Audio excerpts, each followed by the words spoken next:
Live camera action.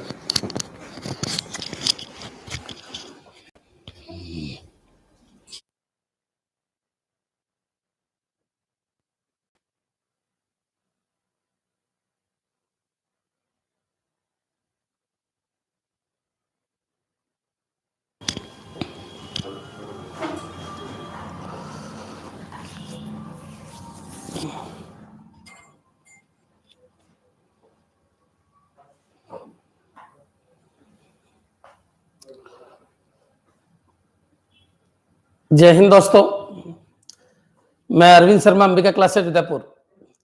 बड़ी demand आ रही थी बच्चों वेब टेक्नोलॉजी के लिए और वर्ड एक्सेल पावर पॉइंट के लिए, तो आज मैं आपको वर्ड वेब टेक्नोलॉजी कंप्लीट समझा रहा हूं, शुरू से लगा के लास्ट तक। हो सकता है 2.5-3 घंटे लग जाए, लेकिन वेब टेक्नोलॉजी के जो 3 से 4 क्वेश्चन आएंगे वो आपके क्लियर हो जाएंगे। और कल मैं 3 बजे से क्लास लूंगा, 3 से 7, 4 घंटे में वर्ड एक्सेल पावर पॉइंट और एमएस एक्सेल तीनों खत्म कर देंगे अपन। क्लियर? तो चलिए आगे बढ़ते हैं। काफी दिनों से गायब हो गए। हाँ, मैं किसी कारणवश हॉस्पिटल गया हुआ था। पापा का एक्सीडेंट तो नहीं बोल सकते, चोट लग गई थी, तो अब सही है ना। हाई कोर्ट के लिए बैच चल गए हैं, ज्वाइन कर सकते हो आप। चल रहे हैं बैच और अभी फीस कम है, ज्वाइन कर लीजिए। जैसे ही आइए होगा फीस बढ़ जाएगी। सर सर्दी लग गई कल 3 बजे आना आप लोगों को। लास्ट क्लास होगी आपकी Word Excel PowerPoint theory से रिलेटेड। फिर कोई पॉइंट रह गए तो परसों भी ले लेंगे और तरसों भी ले लेंगे। लगभग मैंने कवर कराने की कोशिश की है। थोड़ी आज जुकाम भी लगी हुई है और तबीयत भी डाउन है, तो थोड़ा सा आपका सपोर्ट ज्यादा चाहिएगा। करें स्टार्ट? चलिए स्टार्ट करते हैं। आज बच्चों अपना पॉइंट है, एक तो वेब टेक्नोलॉजी को मेरे को पूरा समझाना है। वेब टेक्नोलॉजी के अलावा कुछ क्वेश्चन है जहां से आपको मिल सकता है कि ठीक है सर ये बताइए आप। क्लियर? तो चलिए स्टार्ट करते हैं। सर टाइम कम है, प्लीज थोड़ा फास्ट करवाना। बिल्कुल फास्ट चलेगा। मिस यू सर, जो भी कुछ पूछना है 2 मिनट में पूछ लीजिए। लाइक और शेयर कर सकते हो आप, दबा के लाइक और शेयर कर दीजिए। याद रखिए जितना 1 महीने में लोग पढ़ाते हैं उतना मैं आज आपको 3 घंटे में करा जाऊंगा। हो सकता है आपको 5 से ज्यादा क्वेश्चन भी मिल जाए। क्लियर? सर 5 बजे बाद कोई बैच है क्या? बहुत सारे बैच चल रहे हैं, ज्वाइन कर लीजिए। क्वेश्चन और डाउट सब लास्ट में लूंगा, लेकिन मैं वेब टेक्नोलॉजी स्टार्ट करने से पहले 4 से 5 क्वेश्चन वो समझा रहा हूं जो आएंगे सैटरडे तक। कोई दिक्कत नहीं, आपका 100% कोर्स हो चुका होगा। कंप्यूटर साइंस, मैथ और रीजनिंग मेरा कोर्स करंट जीके ऑलरेडी करा चुके हैं। और बच्चों जो ट्रेडिशनल जीके उसका तो कोई एंड है नहीं, तो आप मैंने कहा था एक बुक ले आना, उसको पढ़ते जाना, जिसको मानचित्रावली कहते हैं अपन। ठीक है? टेंशन जिसके हो रही है ये मान के चलो, उसमें कॉन्फिडेंस की कमी है। टेंशन होनी नहीं चाहिए, सबका सिलेक्शन होगा। जिसने अंबिका के पूरे वीडियो देख लिए 25, उन सबका सिलेक्शन होगा। याद रखिए इसलिए होगा क्योंकि लगभग पूरा सिलेबस मैंने इन वीडियोज में कवर कर दिया है। सर 26 नंबर वीडियो कहां गई? आ चुकी है, देखिए आप लाइव के अंदर जाके देखिए, आ चुकी है। You are the best teacher, कोशिश पूरी करता हूं बच्चों। सर 26 नंबर वीडियो कहां गई? बोल दिया मैंने। चलिए अब बातें नहीं करेंगे। चलिए अब बच्चों मैं आपको 2 वर्क दे रहा हूं। सबसे पहला वर्क तो यह है कि कल की क्लास मिस मत करना। कितने बजे? 3 बजे। वर्ड एक्सेल पावर पॉइंट और एमएस एक्सेल, ये सारे के सारे टॉपिक चारों के चारों मैं आपको कवर कराऊंगा। और यहां से 12 क्वेश्चन आएंगे और कुछ भी नहीं, फ्री के है। मैं गारंटी देता हूं अगर तुमने एक क्वेश्चन भी नहीं तैयार किया इसका, तो भी आपके 12 नंबर कल पक्के कर दूंगा मैं।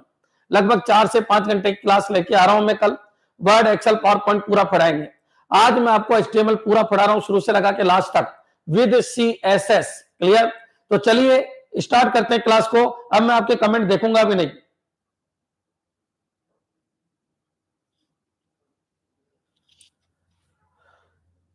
ठीक है बच्चों। संजय सर ने कल एक मूल मंत्र बताया जिसे पूरा पाकिस्तान हिल गया। अरे भाई कॉमेडी नहीं बच्चों। चलिए स्टार्ट करते हैं। सबसे पहले तो मैं कुछ क्वेश्चन आपको तैयार करा रहा हूं, उसके बाद बच्चों अपन HTML को लेंगे, वेब टेक्नोलॉजी को लेंगे। लेकिन पहले कुछ क्वेश्चन देख लेते हैं जो मोस्ट इंपोर्टेंट क्वेश्चन है। काफी क्वेश्चन आपके तैयार कर देंगे। तो बच्चों आज का जो फर्स्ट क्वेश्चन है वो ये है, बच्चों इसको देखिए, मैच करना है आपको कॉलम ए को कॉलम बी से। क्लाइंट को क्या कहते हैं, सर्वर को क्या कहते हैं, वर्क स्टेशन किसको कहते हैं, होस्टिंग किसको कहते हैं, पब्लिशिंग किसको कहते हैं। क्लियर? याद रखिए बच्चों, इनके ऊपर अपन बातें करेंगे। देखिए जो बच्चे बातें कर रहे हैं उनको ब्लॉक करवा दिया जाएगा। हाँ, अगर तुम मेरा सपोर्ट करना चाहते हो, वाकई में अच्छा पढ़ाता हूं, तो आप शेयर कर सकते हो, लाइक कर सकते हो। क्लियर? अब चलिए अपन आगे बढ़ते हैं बच्चों।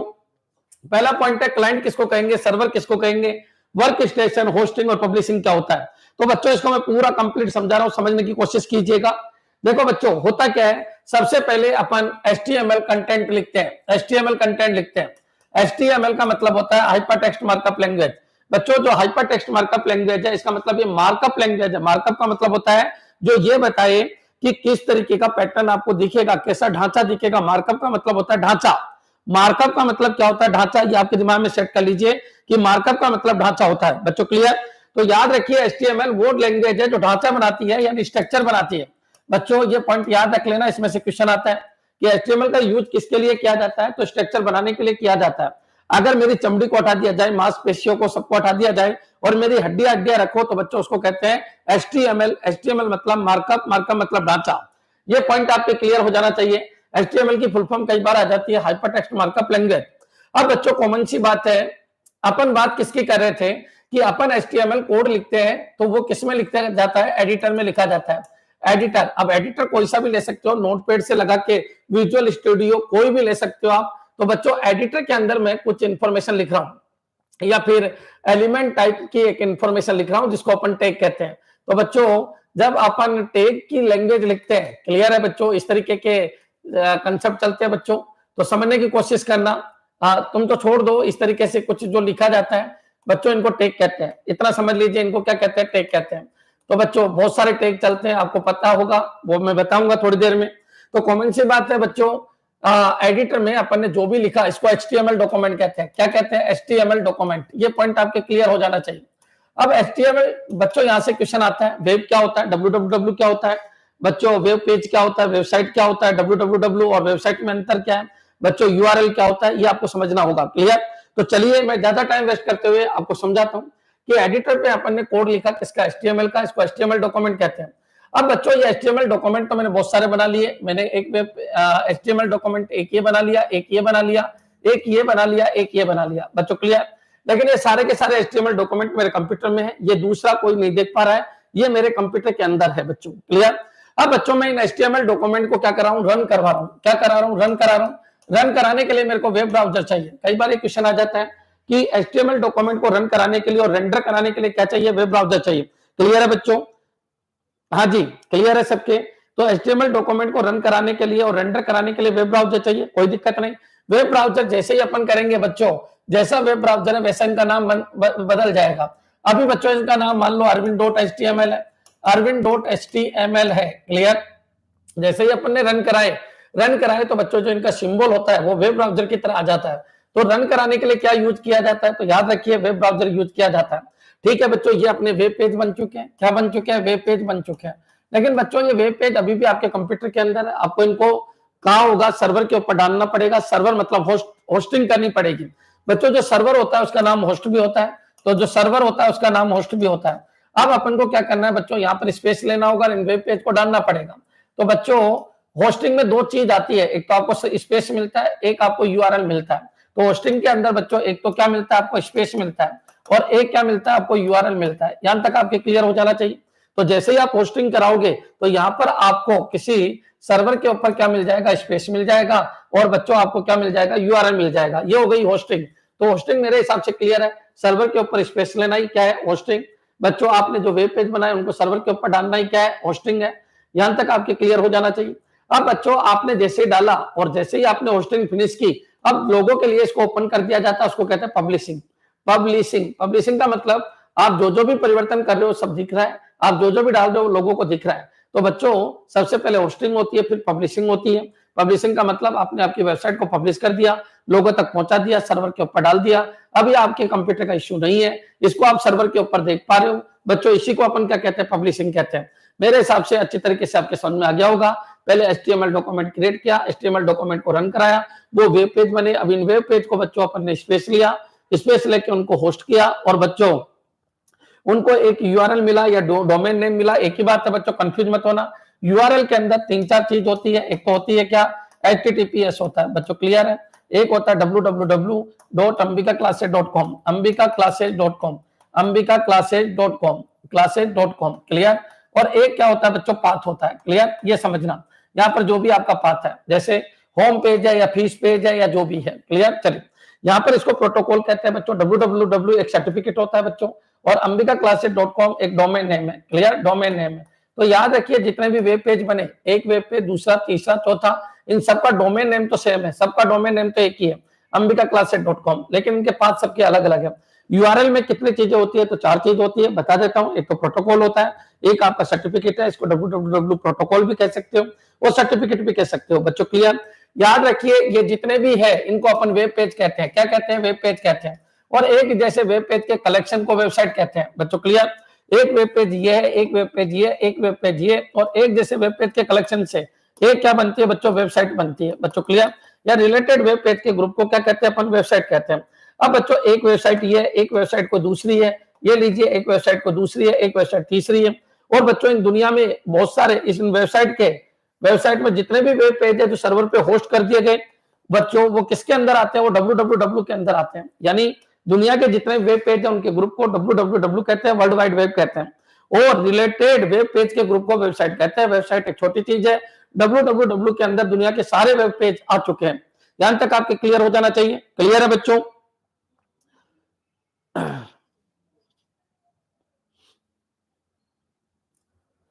कालिया जाट कह रहा है कि सर बी नेटवर्क यूज करता है और 64 डिपार्टमेंट। भाई मैंने सब नेटिंग पढ़ा रखी है 18, 19, 20 नंबर के वीडियो में एप्लीकेशन के ऊपर। यहाँ पर टाइम वेस्ट नहीं करना।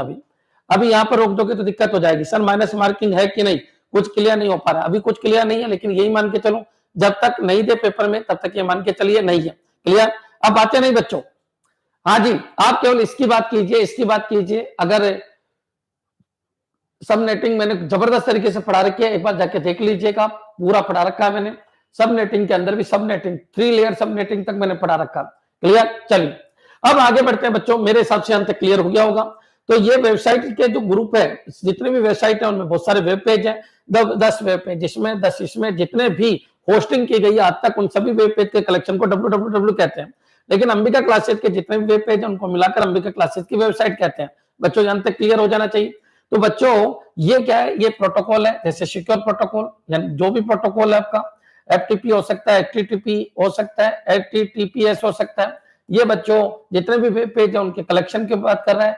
ambikaclasses.com इसका डोमेन नेम है और ये इसका पाथ है। जितने भी वेब पेज है अंबिका क्लासेस के, जितने भी वेब पेज है उनके लिए ये चीज कॉमन है, केवल पाथ में अंतर है। तो ये क्वेश्चन भी कई बार आ चुका है। एक वेबसाइट के डिफरेंट वेब पेज को कौन रिप्रेजेंट करता है, तो पाथ। एक वेबसाइट के डिफरेंट वेब पेज को कौन रिप्रेजेंट करता है, तो पाथ। सब एक वेबसाइट के जितने भी वेब पेज है उन सबका बच्चों प्रोटोकॉल, बच्चों उन सबका www, और बच्चों उन सबका डोमेन नेम सेम ही होता है। यहां तक आपके क्लियर हो जाना चाहिए। लेकिन पाथ सबका अलग अलग होता है। बाय डिफॉल्ट जो पाथ होता है वो होम होता है बच्चों, याद रखिए। जो पहला पेज होता है वेबसाइट का वो होम पेज कहलाता है। क्या यहां तक सब कुछ क्लियर है आपके?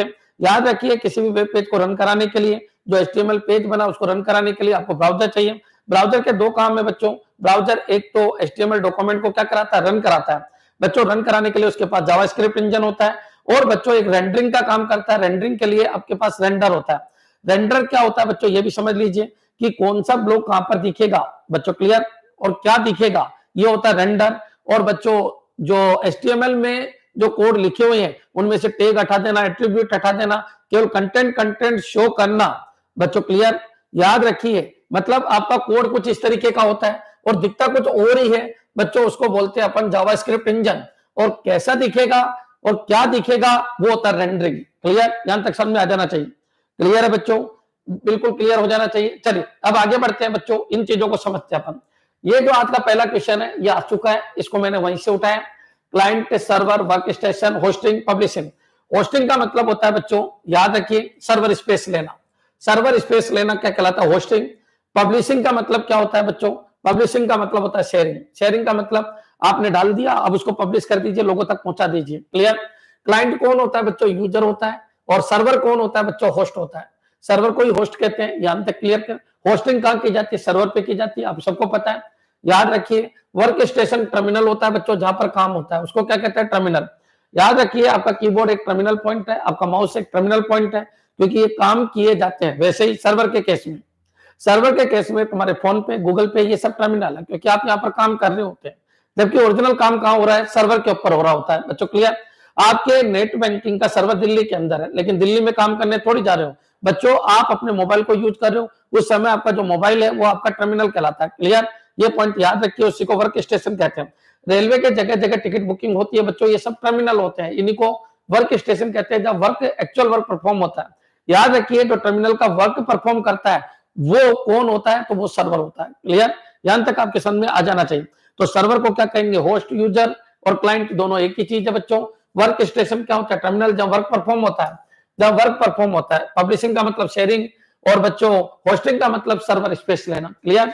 एक बार कमेंट कर दो, हाँ सर बिल्कुल क्लियर है, हमको कोई दिक्कत नहीं है। मैं चाहता हूं सभी बच्चे जिन्होंने जो क्लास देख रहे हैं, आज मैं आपको 5 से 6 नंबर पक्के करके जा रहा हूं। हो सकता है क्लास लंबी चले, तो धैर्य रखिए, मेरे साथ पढ़ते रहिएगा, क्लियर है। एक बार कमेंट करो कि हाँ सर समझ में आ गया। सबसे पहले HTML डॉक्यूमेंट बनाते हैं, फिर उसको रन करते हैं, वो वेब पेज बनता है, उस वेब पेज को फिर होस्ट करते हैं। फिर बच्चों सभी को होस्ट करने के बाद एक वेबसाइट बनती है, सभी वेबसाइट का डोमेन नेम सेम रहता है, पाथ अलग। किसी वेबसाइट के अंदर सभी वेब पेज का डोमेन नेम सेम रहता है, लेकिन सभी वेब पेज का बच्चों पाथ अलग अलग होता है। फिर जब वेबसाइट बन जाती है तो बच्चों उसको पब्लिश कर दिया जाता है, फिर उसके ऊपर कंटेंट देखा जा सकता है। क्या ये क्लियर है? क्लियर है बच्चों? बिल्कुल, सभी टर्म आएगी, आप टेंशन फ्री रहिए। मेरे पढ़ाने का एक ऐसा तरीका है कि बच्चों में कुछ नहीं छोड़ूंगा। मैंने आपसे वादा किया है कि 20 तारीख शाम को 8 बजे तक मैं सब कुछ जो भी आपके कोर्स में वो सब कुछ डिफाइन कर दूंगा, क्लियर। चल आगे बढ़ते हैं। आज का सेकंड क्वेश्चन है बच्चों, इस क्वेश्चन को देखिए, इस क्वेश्चन को देखिएगा। ये क्वेश्चन है, समझने की कोशिश करना बच्चों, चेक करें इसको। तो इनको इन्वेंशन ईयर के हिसाब से जमाना है, किसको? HTML को। तो बच्चों HTML 1.0 सबसे पहले आई, फिर 2.0, फिर 3.0, फिर HTML 4.01, फिर HTML 5.0, ये बाद में आई। XHTML पहले आई। एक तो ये याद रखना, XHTML बच्चों 2000 में आई थी, याद रखिए। HTML 5.0 2008 और 2012, 2 डेट मिलती है आपको, याद रखना। ये 99 में आई, ये 97 में आई, ये कब आई? 95 और ये 89। ये याद रखना बच्चों, यहां से आपके क्वेश्चन आ जाता है। ये देखिए, इसमें जो इंपॉर्टेंट क्वेश्चन है वो ये है कि HTML का फर्स्ट वर्जन कौन सा है, तो आपको ये आंसर देना है। HTML का फर्स्ट वर्जन है बच्चों, HTML फर्स्ट वर्जन है, फर्स्ट वर्जन है, क्लियर है। यहां तक आपके समझ में आ जाना चाहिए। अब ये कब आया? 1989 है, कुछ बुक में इसको 1991 भी लिख रखा है, कंफ्यूज मत होना। किसने बनाई थी बच्चों? ये टिम बर्नर्स-ली ने बनाई थी, टिम बर्नर्स-ली ने बनाई थी बच्चों, क्लियर। ली ने बनाई थी। अच्छा, कहां बनाई थी बच्चों? तो याद रखिए, सन लैब के अंदर बनाई थी, CERN बच्चों, European council of nuclear research बच्चों, क्लियर। इसका जो मुख्यालय वो जेनेवा के अंदर है, ये आपके क्लियर होना चाहिए, जेनेवा के अंदर है, जो स्विट्जरलैंड के अंदर है। सन की फुल फॉर्म कई बार आ चुकी है, European council of nuclear research, clear बच्चों। ये याद रखना, ये इंपॉर्टेंट है कि टिम बर्नर्स-ली ने जो HTML डेवलप की थी वो कहां की थी? सन लेबोरेटरी में की थी। सन लेबोरेटरी कहां है? ये आपके क्लियर हो जाना चाहिए। HTML बच्चों एक मार्कअप लैंग्वेज है, HTML का पार्ट है। HTML एक बहुत बड़ी मार्कअप लैंग्वेज का सेटअप है, उसी के अंदर सेट है, उसी के अंदर HTML होता है। कई बार ये आ जाता है कि HTML है वो HTML का एक सुपर सेट है, बिल्कुल सही है। HTML तो बहुत बड़ा पार्ट है, उसी के अंदर HTML आता है, क्लियर। फिर बच्चों इसको ज्यादा बाहर नहीं किया गया, इसको एक तरीके से बनाया तो गया लेकिन इसको पब्लिश नहीं किया गया। किसको? HTML 1.0 को। कब बनाया गया? कुछ बुक में 89 है, कुछ बुक में 91 है, दोनों आ जाए तो 91 लगा देना, क्लियर है बच्चों। HTML 2.0 95, यहां तक आपके क्लियर होना चाहिए। ये किसने बनाई थी? IETF ने बनाई थी, क्लियर।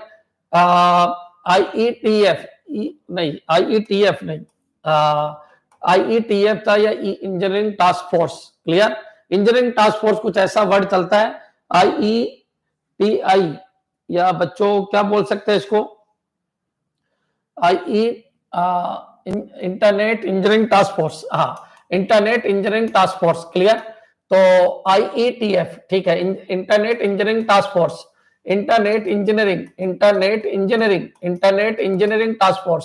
इंजीनियरिंग टास्क फोर्स, ये याद रखना बच्चों। यहां से क्वेश्चन आ चुका है कि बच्चों HTML 2.0 किसने डेवलप की थी? अच्छा वो तो टिम बर्नर्स-ली ने डेवलप की थी, ये IETF ने डेवलप की थी। Clear? Internet engineering task force. बच्चों clear? Internet engineering task force ने इसको डेवलप किया था, ये पॉइंट याद रखना।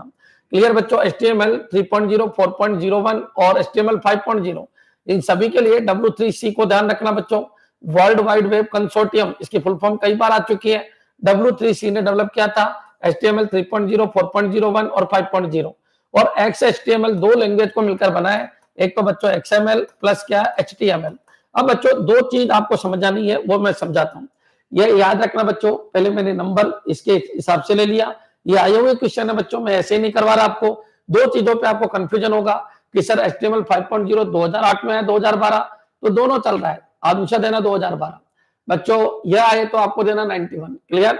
बाकी औरों में कोई दिक्कत नहीं है। XHTML कब आया? तो सन 2000 में आया। ये पॉइंट भी आपके क्लियर हो जाना चाहिए। XHTML दो पार्ट से मिलकर बना है, XML और HTML। बच्चों HTML टिम बर्नर्स-ली ने बनाया था, इसमें प्री डिफाइंड टैग है। प्री डिफाइंड टैग है, सारे के सारे जितने भी टैग है वो प्री डिफाइंड टैग है। ये क्वेश्चन आ चुका है। और बच्चों XML जो है इसका मतलब एक्सटेंसिबल मार्कअप लैंग्वेज। याद रखना बच्चों, इसकी फुल फॉर्म आ सकती है extensible markup language. Extensible markup language बच्चों क्लियर? इसके अंदर ये दोनों तरीके से सपोर्ट करती है XML। किसको? XML में यूजर डिफाइंड टैग है, यूजर डिफाइंड टैग है, यूजर डिफाइंड टैग है। तो बच्चों इसमें यूजर डिफाइंड है, इसमें प्री डिफाइंड है। इसका मतलब XHTML दोनों को सपोर्ट करती है, user defined plus pre defined. Pre defined बच्चों वो होता है जो टिम बर्नर्स-ली बना के गया है। टिम बर्नर्स-ली जो बना के गया है वो क्या है? प्री डिफाइंड टैग है। और जो यूजर खुद टैग बनाता है वो XML है। XML आपको पढ़ना नहीं है क्योंकि कोई स्पष्ट नहीं है XML के बारे में, लेकिन फिर भी बच्चों आ जाए तो मैं क्वेश्चन लेके आया हूं, उनको समझा देंगे।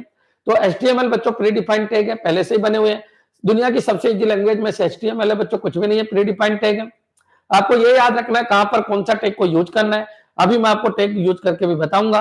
तो HTML एक प्री डिफाइंड टैग है बच्चों क्लियर? और XML बच्चों यूजर डिफाइंड है। इसका मतलब XHTML दोनों के कंसेप्ट को यूज करती है। और XHTML जो है बच्चों वो user defined plus pre defined दोनों प्रकार के टैग को यूज करती है। क्लियर?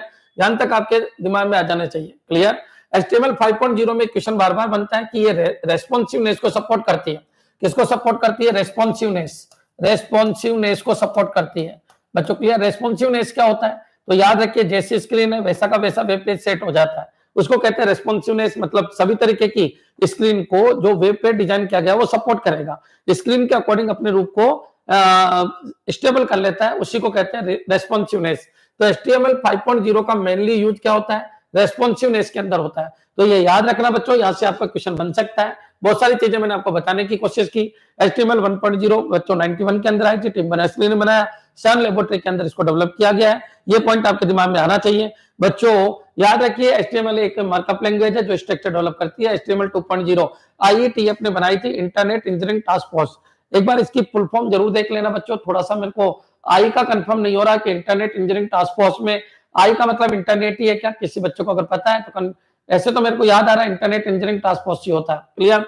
HTML 3.0, 4.01, 5.0 में W3C याद रखना बच्चों, वर्ल्ड वाइड वेब कंसोर्टियम, इसकी फुल फॉर्म कई बार आ चुकी है, कंसोर्टियम। क्लियर? याद रखिए, यानी जितना भी वेब पेज बन रहे हैं या इंटरनेट का आविष्कार हो रहा है उन सबकी रेस्पॉन्सिबिलिटी W3C की है आज की तारीख में बच्चों। क्लियर? XHTML भी किसने बनाया था? तो W3C ने ही बनाया है। और बच्चों CSS भी कौन डेवलप कर रहा है अभी? तो CSS पे भी जो काम हो रहा है वो W3C ही रेस्पॉन्सिबल है इसके लिए। याद रखिए CSS बनाया था व्योमली ने, व्योमली। लेकिन कई बार ये क्वेश्चन आ जाता है W3C क्या है? तो इंटरनेट पे जो भी परिवर्तन हो रहे हैं, जो भी आविष्कार हो रहे हैं, तो बच्चों उन सबकी एक ऑथोराइज रेगुलेटरी है। क्लियर? चलिए आगे बढ़ते हैं अपन। मेरे हिसाब से क्लियर हो गया होगा। XHTML तो जो टिम बर्नर्स-ली बना के गया है उन टैग को भी सपोर्ट करता है, यूजर डिफाइंड टैग को भी सपोर्ट करता है। यूजर खुद की कोडिंग भी कर सकता है, खुद के टैग बना सकता है। तो बच्चों जो दोनों को सपोर्ट करता है वो क्या है? XHTML है बच्चों। क्लियर? ये कब आई? 2000 और HTML 5 आई 2008। क्लियर? तो याद रखना बच्चों, इनके ऑर्डर याद रखना 91, 95, 97, 99, 2008 या 12। तो 12 अगर दोनों आए तो 12 दे देना, यहां पर दोनों आए तो 91 दे देना। क्लियर? लेकिन बच्चों ये पेपर में आया हुआ क्वेश्चन है, मेरे हिसाब से क्लियर हो गया होगा। एक बार कमेंट कर दो कि हाँ सर कोई दिक्कत नहीं, डेट दूर दूर है, हम कभी कंफ्यूज नहीं होंगे, डेट काफी दूर दूर है। 89, 91 आपकी कोई गलती नहीं है। 89 आया था तो आप 89 लाए हो, लेकिन किताबों में 91 लिख रखा है, तो ध्यान रखिए 2008 दे रखा है तो 2008 भी लेके आए हो, लेकिन किताबों में 2012 दे रखा है, तो ये थोड़ा सा ध्यान रखना। क्लियर? चलिए, क्लियर है बच्चों? 2014, ठीक है, 2014 ये अलग अलग किताबों में अलग अलग है, वेबसाइट पे भी अलग अलग है, कंफ्यूज मत होइए। क्लियर है बच्चों? थोड़ा सा आपको ध्यान रखना है। क्लियर? चलिए आगे बढ़ते हैं, कोई दिक्कत नहीं है। चलिए, ये कह रहा है मानचित्रावली कौन सी है? कोई सी भी ले लो भाई, कोई सी भी ले लो, कोई सी भी ले लीजिए, उसको पढ़ लीजिए एक बार, ताकि मोटा मोटा आपको पता चल जाए। मेरे हिसाब से ये पूरा क्लियर हो गया होगा बच्चों। याद रखना, XHTML पहले आई, HTML 5.0 बाद में आई। बच्चों क्लियर? ये ऊपर होना चाहिए था, नीचे होना चाहिए था, लेकिन ऑर्डर यही है बच्चों, ध्यान रखिए। रेस्पॉन्सिवनेस को सपोर्ट कौन करती है? HTML5 सपोर्ट करती है। IETF थोड़ा सा अलग है, बाकी इन सब क्लियर W3C है बच्चों। क्लियर? IETF की फुल फॉर्म आ सकती है, इंटरनेट इंजीनियरिंग टास्क फोर्स। और बच्चों HTML किसने बनाई थी? टिम बर्नर्स-ली ने। और CSS किसने बनाई थी? तो व्योमली ने। क्लियर? ये याद रखना, क्वेश्चन आते हैं यहां से। चलिए आगे बढ़ते हैं, इस क्वेश्चन को देखिए। Which is note the browser? सब अपन वेब टेक्नोलॉजी पढ़ रहे हैं, वेब टेक्नोलॉजी में ब्राउजर का बहुत बड़ा योगदान है, बहुत बड़ा योगदान है बच्चों। याद रखिए, ब्राउजर का बहुत बड़ा योगदान है किसके अंदर? HTML के अंदर। क्लियर? भाई ये आर्यन रीजनिंग खूब करा दी है, अब थोड़ा सा खूब करा रखी है मैंने, रीजनिंग खूब पढ़ा रखी है, जितनी कोई हद नहीं है उतनी पढ़ा रखी है। अब मेरे को वो भी कराने दीजिए, कोई टॉपिक छूट गया है तो छूटना नहीं चाहिए। वो कह रहा है which is note the browser? Browser कौन सा नहीं है बच्चों? दुनिया का पहला ब्राउजर कौन सा है? World wide web, nexus. ये कब आया? 1991 में आया, वही टिम बर्नर्स-ली। क्योंकि जब वेबसाइट की बात होगी बच्चों, याद रखिए, ब्राउजर की बात होगी, वेबसाइट की बात होगी, वेब डेवलपमेंट की बात होगी, तो टिम बर्नर्स-ली नंबर 1 होगा बच्चों। ये तो आपके क्लियर है। तो वर्ल्ड वाइड वेब बच्चों एक ब्राउजर भी है, और बच्चों इसी को नाम नेक्सस है। ये दुनिया का पहला ब्राउजर है बच्चों। क्लियर? मोजेक बच्चों दुनिया का पहला ग्राफिकल ब्राउजर है। मोजेक दुनिया का पहला ग्राफिकल ब्राउजर है, पहला ग्राफिकल ब्राउजर है। ये याद रखना, ग्राफिकल ब्राउजर है, ग्राफिकल ब्राउजर।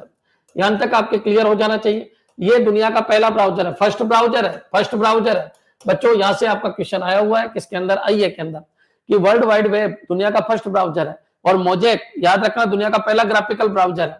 और ये बच्चों टेक्स्ट बेस्ड ब्राउजर है, ये टेक्स्ट बेस्ड ब्राउजर है, याद रखिए, जो काफी फेमस हुआ बच्चों। ओपेरा भी ब्राउजर है, तो ये कब आए ये भी आपको पता होना चाहिए। 1991 के अंदर आए मोजेक बच्चों, 1993 के अंदर आया बच्चों। लाइनेक्स ये 1994 के अंदर आया। ओपेरा 1995 के अंदर आया, ये भी 1995 के अंदर आया। ये माइक्रोसॉफ्ट का बच्चों पहला ब्राउजर है, ये आपको याद रखना है। नेट एस्केप नेविगेटर बच्चों, ये होम बेस्ड पहला ब्राउजर है। होम बेस्ड मतलब घर घर में उपलब्ध करवाया गया। होम बेस्ड फर्स्ट ब्राउजर पूछे तो ये याद रखना। होम बेस्ड फर्स्ट ब्राउजर कौन सा है?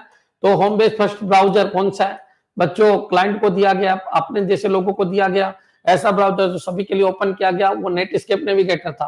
तो नेविगेटर वर्ड आते ही होम बेस्ड पहला ब्राउजर आ जाएगा। मोजेक आते ग्राफिकल पहला ब्राउजर आ जाएगा। लिनक्स एक टेक्स्ट बेस्ड ब्राउजर है। ओपेरा 95 में आया था। इंटरनेट एक्सप्लोर आते ही ये पूछेगा माइक्रोसॉफ्ट का पहला ब्राउजर कौन सा है? मोजिला फायरफॉक्स बच्चों ओपन सोर्स फर्स्ट ब्राउजर है। फर्स्ट ओपन सोर्स मतलब फ्री, फर्स्ट फ्री ब्राउजर है। याद रखिए, कोई भी यूज करो, कोई भी अपने HTML डॉक्यूमेंट बनाओ, इसको रन कराने के लिए काम में ले लीजिए, तो मोजिला फायरफॉक्स फर्स्ट ब्राउजर है। सफारी बच्चों ये एप्पल का है, ये आपको याद रखना है। मोजिला फायरफॉक्स कब आया था? 2002 के आसपास आया था। सफारी ये किसका ब्राउजर है? तो एप्पल के जो मोबाइल होते हैं, iOS होता है ना, उनके अंदर क्या आता है? सफारी आता है। एप्पल से रिलेटेड कोई भी पूछे। गूगल क्रोम बच्चों फर्स्ट क्रॉस प्लेटफॉर्म ब्राउजर है, फर्स्ट क्रॉस प्लेटफॉर्म ब्राउजर है। प्लेटफॉर्म ब्राउजर मतलब सभी तरीके के प्लेटफॉर्म को सपोर्ट करता था। अच्छा, इन सबके लिए एक प्रॉब्लम थी, ये पर्टिकुलर प्लेटफॉर्म को सपोर्ट करते थे। लेकिन गूगल क्रोम कब आया? 2008 के अंदर आया। 2008 ये भी ब्राउजर था बच्चों। तो गूगल क्रोम है ना, ये फर्स्ट क्रॉस प्लेटफॉर्म ब्राउजर था। मतलब याद रखिए, यूनिक्स लिनक्स सभी ऑपरेटिंग सिस्टम के ऊपर ये चलता था। माइक्रोसॉफ्ट एज बच्चों 2015 में आया, ये भी किसका है? माइक्रोसॉफ्ट का है। क्लियर?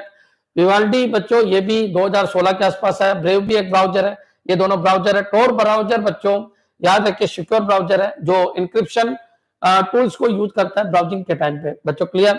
इसका मतलब इसकी हिस्ट्री वगैरह कुछ भी पता नहीं चलती है। या डार्क वेब के लिए ब्राउजर है, डार्क वेब के लिए जो ब्राउजर है उसका नाम है टोर। क्लियर? याद रखना, इसके ऊपर क्वेश्चन आ जाता है। कब आया? तो ये सन 2000 के आसपास आया था। कौन? टोर। क्लियर? डक गो एक सर्च इंजन है बच्चों, याद रखिए। डक गो क्या है? एक सर्च इंजन है, बाकी सब ब्राउजर है। क्लियर? मेरे हिसाब से अंत क्लियर हो गया होगा। फर्स्ट ब्राउजर पूछे तो आपको आंसर क्या देना है? नेक्सस। सर कोर्स और रिवीजन वाले वीडियो पूरे नहीं हुए तो कोई बात नहीं, आप ये 25 वीडियो जरूर देख के जाइएगा, आपका सिलेक्शन होगा, 100% होगा, मैं गारंटी लेता हूं। कोई छूट भी गया हो तो इन 3 दिन में मैं कवर कर दूंगा। मेरे कोई एक्सीडेंट हो गया था फैमिली में, तो बच्चों वहां जाना पड़ गया था, मेरे को 3 दिन क्लास नहीं लगी, लेकिन कल से मैं 3 बजे ले रहा हूं तो सब कुछ कवर हो जाएगा। क्लियर है? इनको जरूर देख के जाइएगा। याद रखिए बच्चों, डकडकगो एक सर्च इंजन है, टॉर ब्राउजर एक डार्क वेब का ब्राउजर है जो बच्चों सिक्योर ब्राउजिंग करने के काम में आता है। ब्रेव विवाल्डी ब्राउजर है बच्चों, याद रखना, ब्रेव के ऊपर कई बार क्वेश्चन आया। ब्रेव क्या है? तो ब्राउजर है। माइक्रोसॉफ्ट एज ब्राउजर है, गूगल क्रोम ब्राउजर है, सफारी फायरफॉक्स ब्राउजर है। पहला ओपन सोर्स ब्राउजर कौन सा है? Mozilla Firefox. इसके बाद के जितने भी आए वो सब फ्री में कर दिए गए। नेट एस्केप नेविगेटर, याद रखना, नेट एस्केप नेविगेटर पहला होम बेस्ड ब्राउजर है। इंटरनेट एक्सप्लोर माइक्रोसॉफ्ट का पहला ब्राउजर, अब इसको हटा लिया गया। ओपेरा ब्राउजर है, लिनक्स ब्राउजर है, एनसीएस मोजेक ब्राउजर है, world wide web nexus browser है। क्लियर? चलिए अब अपन आगे बढ़ते हैं बच्चों, और क्या क्वेश्चन बन सकता है ब्राउजर के ऊपर? 2 क्वेश्चन और बनते हैं, एक तो जावा स्क्रिप्ट इंजन, एक तो बच्चों क्या जावा स्क्रिप्ट इंजन, जावा स्क्रिप्ट इंजन, स्क्रिप्ट इंजन ऐसे मैंने पहले बता दिया, लेकिन ब्राउजर चल रहा है तो इनको भी साथ साथ निपटाते जाए। और एक है रेंडर इंजन, रेंडर की बात चलती है, रेंडर। क्लियर है बच्चों? तो अगर कोई ये पूछे गूगल क्रोम का रेंडर क्या है, तो गूगल क्रोम का रेंडर क्या है बच्चों? क्लियर? गूगल क्रोम का रेंडर क्या है? ओपेरा का रेंडर क्या है? ओपेरा। और इसके अलावा ओपेरा हो गया, गूगल क्रोम हो गया। क्लियर? और बच्चों गूगल क्रोम का और ओपेरा का और इंटरनेट एक्सप्लोर का तो रहने दो आप, इंटरनेट एक्सप्लोर का तो रेडिएंट है। एज का रेंडर क्या है? एज। तो इन तीनों का जो रेंडर है वो ब्लिंक है। ये याद रखना बच्चों, यहां से क्वेश्चन आता है, याद रखिए, आता है। तो इनका रेंडर क्या है बच्चों? ब्लिंक है। लेकिन अगर इधर पूछे कि गूगल क्रोम है, गूगल क्रोम है बच्चों, इसके अलावा ओपेरा का प्रेस्टो होता है बच्चों। एक काम करो, ओपेरा का पहले वाला जो था वो प्रेस्टो था, है ना, एज का। अभी का याद रखो, गूगल क्रोम, ओपेरा और एज तीनों का ब्लिंक होता है। गूगल क्रोम है या फिर ओपेरा है, इनका जो जावास्क्रिप्ट इंजन है वो क्या होता है? V8। क्लियर? ये याद रखिए, यहां से आपके क्वेश्चन आते हैं। देखिए जावास्क्रिप्ट इंजन में बच्चे कंफ्यूज हो जाते हैं, 4 तरीके के जावास्क्रिप्ट इंजन है। एक तो V8 है, एक कौन सा है बच्चों? स्पाइडर मंकी है, स्पाइडर मंकी। ये याद रखना, स्पाइडर मंकी किसका है देखेंगे अभी। स्पाइडर मंकी मोजिला फायरफॉक्स का है, मोजिला का है। क्लियर? नेक्स्ट चलिए, एक क्या होता है बच्चों? नेट्रो। क्लियर? नेट्रो किसका है? तो सफारी का है। ये याद रखना, सफारी का है। तो V8 हो गया, स्पाइडर मंकी हो गया, नेट्रो हो गया, स्पाइडर मंकी हो गया, V8 हो गया। क्लियर? और बच्चों इसके अलावा और क्या हो सकता है? V8 हो गया, स्पाइडर मंकी हो गया, नेट्रो हो गया। ठीक है, एक जावास्क्रिप्ट इंजन और चल रहा है, उसके ऊपर भी क्वेश्चन आते हैं। तो मैंने मोटे मोटे बताए बच्चों, जैसे सफारी का हो गया, मोजिला का हो गया। इसके अलावा चक्र और चलता है, याद रखना। चक्र किसका है बच्चों? जो माइक्रोसॉफ्ट वाले हैं, जैसे इंटरनेट एक्सप्लोर का, और बच्चों किसका? एज का। इन दोनों का जावास्क्रिप्ट इंजन क्या है? चक्र है। ये याद रखना बच्चों। रेंडर में आ जाइए, गूगल क्रोम हो गया, ओपेरा हो गया, एज हो गया। ये याद रखना, इनके जो रेंडर है उनका नाम क्या है? ब्लिंक है। ठीक है? इसके अलावा अगर कोई पूछे एज हो गया बच्चों। इसके अलावा इंटरनेट एक्सप्लोर पूछेगा नहीं क्योंकि पुराना हो गया। इसका क्या होता है बच्चों? ट्राइडेंट होता है। क्या होता है? ट्राइडेंट होता है। क्लियर? इसके अलावा बच्चों मोजिला फायरफॉक्स का क्या होगा? तो मोजिला का गीको होता है। मोजिला का क्या है? गीको। ये याद रखना, यहां से क्वेश्चन आता है, गीको होता है। क्लियर? और क्या पूछ सकता है? गूगल क्रोम हो गया, ओपेरा हो गया, एज हो गया, इंटरनेट एक्सप्लोर हो गया, मोजिला हो गया। क्लियर है बच्चों? तो ब्लिंक हो गया, ट्राइडेंट हो गया और गीको हो गया। ठीक है, अच्छा और कोई अगर आपको पूछना है तो बताइए मेरे को। इंटरनेट एक्सप्लोर का ट्राइडेंट हो गया, मोजिला फायरफॉक्स का गीको हो गया, इन सब के ये हो ही गए बच्चों। और ठीक है, इससे ज्यादा कुछ पूछेगा नहीं। सफारी का पूछ सकता है। सफारी का क्या होगा? वेबकिट होगा। क्या होगा? वेबकिट होगा। तो ये याद रखना बच्चों, बच्चे कंफ्यूज हो जाते हैं। क्लियर? एक बार कमेंट कर दो, हाँ सर बिल्कुल समझ में आ गया, कोई दिक्कत नहीं है। क्लियर? ये एक्स्ट्रा नॉलेज दी है मैंने। ये सब किससे रिलेटेड है? वेब टेक्नोलॉजी से रिलेटेड है। एक बार कमेंट कर दो, हाँ सर कोई दिक्कत नहीं, हमको समझ में आ गया, रेंडर में से आएगा। तो रेंडर और जावास्क्रिप्ट इंजन में क्या अंतर है बच्चों? जो कोड को रन कराए वो जावास्क्रिप्ट इंजन है, ब्राउजर ही रन कराता है। लेकिन ब्राउजर का कौन सा सॉफ्टवेयर रन कराता है या ब्राउजर का कौन सा पार्ट? तो याद रखिए उसका नाम है जावास्क्रिप्ट इंजन। बच्चों रेंडर ये करता है कि कौन कौन से कंटेंट को कहां कहां पर शो करना, वो रेंडर है। लेकिन क्या क्या लेके आना है वो जावास्क्रिप्ट इंजन है। क्लियर, कोड क्या लिखा हुआ है उसको रन कराना वो जावास्क्रिप्ट इंजन का काम है। क्लियर, हाँ जी। नेक्स्ट चलिए आगे बढ़ते हैं। इस क्वेश्चन को देखिए आप, ध्यान तक क्लियर हो गया होगा। आगे बढ़ते हैं बच्चों, ये एक क्वेश्चन है जो ई कॉमर्स टाइप और कंपनीज के लिए आया है। याद रखिए बच्चों, याद रखो ई कॉमर्स खूब मैंने आपको पढ़ा रखा है, अच्छी तरीके से पढ़ा रखा है। आप खुद सोचना, वहीं सोचना, एग्जामिनेशन हॉल में सोचना। ये फ्री के मार्क्स से लूट सको तो लूट लो, पूरा ई कॉमर्स कल 5 मिनट का। आप थोड़ा सा ध्यान से सुनना, ध्यान से सुनना बच्चों। अगर प्राइवेट ई कॉमर्स की अपन बात करें तो क्या क्या होगा, B2B होगा, B2C होगा, C2C होगा और C2B होगा। बच्चों क्लियर, याद रखिए। याद रखना बच्चों, कभी भी ई कॉमर्स की जब मैं बातें करूंगा तो चलिए मैं थोड़ा सा पेज बना लेता हूं, समझना। प्राइवेट ई कॉमर्स की बात करूंगा तो B2B होता है, B2C होता है बच्चों, C2B होता है और C2C होता है। क्लियर, चलिए स्टार्ट करते हैं बच्चों। एक तरफ आपका बिजनेस होता है, एक तरफ आपका क्या होता है, बिजनेस होता है। एक तरफ आपका बिजनेस होता है बच्चों, क्लियर। एक तरफ आपका बिजनेस होता है, एक तरफ आपका बिजनेस होता है और एक तरफ आपका कंज्यूमर होता है, कंज्यूमर होता है या फिर कस्टमर, जो भी बोलना है, लेकिन बेस्ट है कंज्यूमर ही बोलिए। तो बच्चों एक चीज ये बताइए, ये बेचने वाला है, ये खरीदने वाला है। बच्चों कंपनियां उनको बोला जाता है जिनका GST नंबर होता है, जिनका रजिस्ट्रेशन होता है, उनको कंपनी बोला जाता है। अरविंद सर कोई कंपनी नहीं, अंबिका क्लासेज एक कंपनी है बच्चों। क्लियर, तुम इंडिविजुअल एक कंज्यूमर हो बच्चों, तुम कोई कंपनी नहीं हो। ये पॉइंट आपके दिमाग में रखना है बच्चों। कंपनी का मतलब ये है रजिस्टर्ड फर्म है, रजिस्ट्रेशन नंबर आपको डालना पड़ेगा, GST नंबर, ये सब कुछ डालना पड़ेगा, तभी जाके आप खरीद सकते हो, बाकी आप नहीं खरीद सकते। क्लियर, ये पॉइंट आपके दिमाग में आना चाहिए। क्लियर, चलो अब बच्चों बात करते हैं अपन बिजनेस टू बिजनेस। इसका मतलब बेचने वाला, देने वाला बिजनेस है, लेने वाला भी बिजनेस है बच्चों। क्लियर, तो याद रखिए इधर बेचने वाला, इधर लेने वाला है। तो यहाँ पर बच्चों ये क्या है, दोनों ही बिजनेस हो गए। ये तो पॉइंट आपके क्लियर हो गए, दोनों ही बिजनेस टू बिजनेस बोलेंगे इसको बिजनेस टू कंज्यूमर बोलेंगे, इसको कंज्यूमर टू बिजनेस बोलेंगे, इसको कंज्यूमर टू कंज्यूमर बोलेंगे। क्लियर, तो बच्चों इधर देने वाला बिजनेस हो गया, लेने जो सेवा देने वाला है इसको बोलते हैं, पहले वाले को सेवा देने वाला, सेवा देने वाला बच्चों। क्लियर, और इधर कौन है बच्चों, सेवा लेने वाला है, इधर सेवा लेने वाला है बच्चों। क्लियर, अब एक बार बताइए, यहाँ पर ये कंपनी प्रोडक्ट बेच रही है इसको, तो ये भी कंपनी है, तो कंपनी टू कंपनी बच्चों। क्लियर, तो ऐसे आपको कुछ एग्जांपल आपको याद रखने हैं। यहाँ पर बच्चों बिजनेस है, इधर कौन है, कंज्यूमर है, तो इसका मतलब बिजनेस टू कंज्यूमर। इधर बच्चों बिजनेस टू कंज्यूमर। अधिकतर ऑनलाइन वेबसाइट इसी तरीके की है, ये याद रखिए। ये वेबसाइट की टाइप है, जितनी भी वेबसाइट है वो जो ऑनलाइन फील्ड में, उनका ये बिजनेस का मॉडल है। याद रखिए ऑनलाइन बिजनेस का मॉडल बोलिए इनको, कौन कौन से ऑनलाइन बिजनेस के मॉडल है। तो बच्चों इधर बड़ी बड़ी बिजनेस कंपनियां इधर आप लोग खरीद रहे हो, जैसे आप फ्लिपकार्ट है, अमेजन है, वो सब इसी के अंदर आता है बच्चों। कंज्यूमर है वो बिजनेस को सपोर्ट कर रहे हैं, तो कंज्यूमर अगर बिजनेस को सपोर्ट कर रहे हैं, इसका मतलब ये हो गया कि इधर कंज्यूमर है वो बिजनेस के लिए काम कर रहे हैं, तो ये फ्रीलांसर आ जाएगा इसमें बच्चों। एक होता है C2B और एक है C2C का मतलब है कंज्यूमर टू कंज्यूमर में OLX ऐसी कंपनी आती है, जिसमें एक तरफ कंपनी होती है, एक यहाँ वेबसाइट बनी है, इधर कौन है, इधर कंज्यूमर है, इधर भी कौन है, कंज्यूमर है। तो बच्चों एक कंज्यूमर बेच रहा है, दूसरा कंज्यूमर उसको खरीद रहा है, एक कस्टमर बेच रहा है, दूसरा कस्टमर खरीद रहा है, और वेबसाइट जो भी है अपना कमीशन ले लेती है बच्चों। क्लियर, तो मेरे हिसाब से ये पॉइंट आपके क्लियर हो जाना चाहिए।